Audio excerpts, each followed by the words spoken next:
ఉంటుంది. ఈ భోగి పండగ నాటికి అమ్మవారి అనుగ్రహం రేగుపండులోకి ప్రవేశిస్తుంది.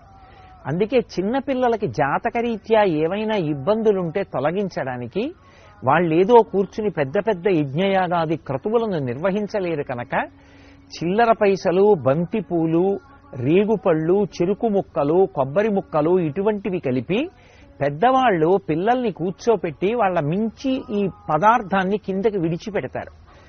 ఈ పదార్థాలు వాళ్ళ తలమించి కిందకి పడిపోతే భోగి పీడ తొలగిపోయి వాళ్ళు సంతోషంగా జీవితం గడపడానికి ఏ అనారోగ్యము ప్రతిబంధకంగా వచ్చేటటువంటి అవకాశం ఉంటుందో అటువంటి అవకాశము తొలగిపోయి వాళ్ళు ఉత్తరోత్తర జీవితంలో సంతోషంగా ఉండడానికి కావలసినటువంటి వ్యవస్థ ఏర్పడుతుంది. అందుకే భోగిపీడ తొలగించుకునేటటువంటి అద్భుతమైనటువంటి రోజు భోగి పండగ.